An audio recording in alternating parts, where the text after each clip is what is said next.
Every dream has stages to its fulfillment. You can ask Joseph.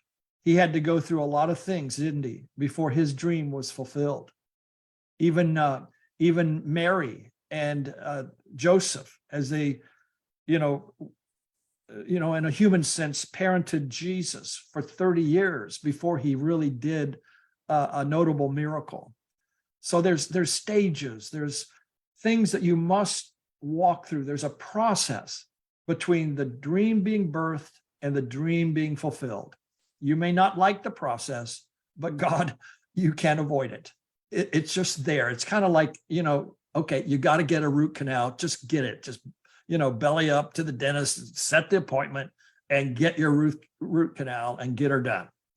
Well, here are the 5 stages. You ready? First of all, it's the vision stage. And I'm speaking to some of you that are probably in that stage right now. It's so important that you identify what stage you're in. And I'm going to end up by asking you what stage you're in. So the vision stage is, you're going to write a book someday. And you come into the workshop because I'm going to write a book. I've been told, I've been prophesied, I've had family, people told me, my friends told me, my own heart tells me, I am going to write a book someday. Well, someday never happens in the vision stage. You got to get to the next point. You got to get to the next stage on your journey. And the vision stage is important because it's where we get our vision clarified. It's where we get convinced. The Holy Spirit strengthens us, and we, our passion rises to get it done. Habakkuk, was told to stand. He says, I stand at my watchtower and I want to see what he will say to me. And then the Lord replied, write it down. Write down the revelation, make it plain on tablets, write the vision out so that people can run with it. In this case, we would say so that people can be blessed by your vision. Your vision is the key, and it always starts with a dream and with a vision. What's the one thing you need most in the vision stage? You need to be faithful and disciplined. You need to stay faithful. In this vision stage, people will come with toxic thoughts, with negative words. They'll tell you that, all kinds of things that the enemy may whisper into your heart. You've got to put rhino skin on in the vision stage and just do what God has called you to do. Friends, I have so many critics. I have so many, maybe I'm exaggerating a little bit, but when I say the word haters, but I have so many who are angry. How dare I translate the Bible? Could you take it up with God, please? He's the one that told me. And I'm just doing what he's told me to do. But if I listened to my critics for one day, I would quit. I would just, cash in my chips. I'd just leave, check, please, I'm out of here. I'd leave this whole thing behind and go enjoy my grandkids and my great grandkids. But I can't do it. And I'm not going to listen to my critics, and neither are you. You will have critics. Wait till you get your first negative Amazon review. I remember reading my first negative review, go, okay, Jesus, I got to remember why I'm doing this. It's for you. So that stage is so important. That it's the dreaming stage. It's what we're talking about today, to unlock that dream, that vision inside of you. The second is the inspiration. You have a vision, but now you need inspiration. Now at the inspiration stage, you take the first step. Okay, maybe you get a title.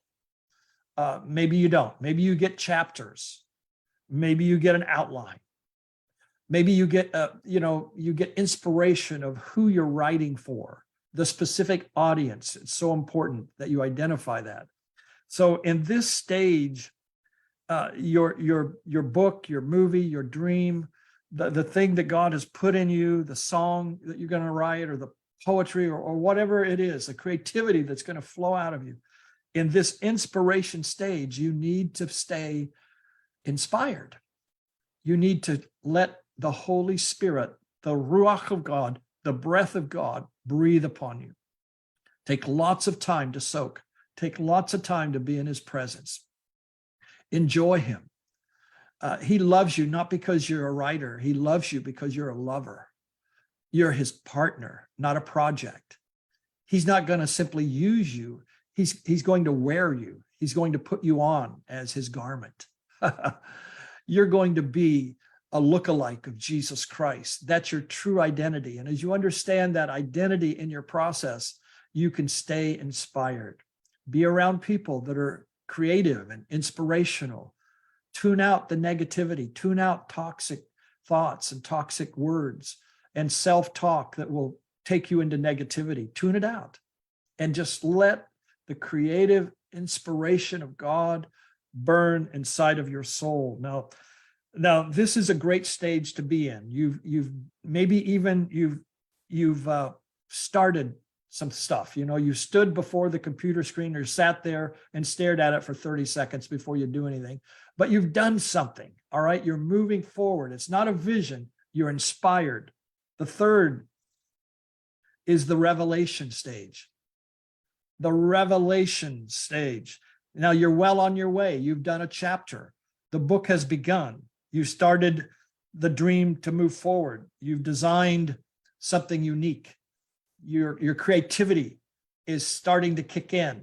Maybe you're getting chapter headings. And the thing about writing is you'll find that once it flows, it really rolls like a river. You can stay there in front of that computer screen, your laptop, and for hours. With that revelation in your soul, nothing is going to stop you.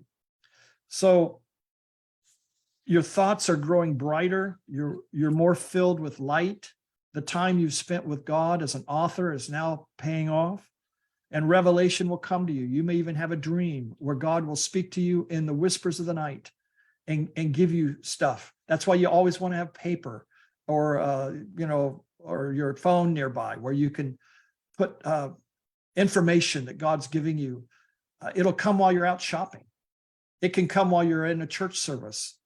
Totally unrelated. The preacher is talking about, who knows, the kenosis theory from Philippians chapter 2, all right? He's talking about something way out there. And all of a sudden you get a burst of revelation about what this book I'm going to write, the next chapter. Now I get it. And that's how inspiration and revelation work together.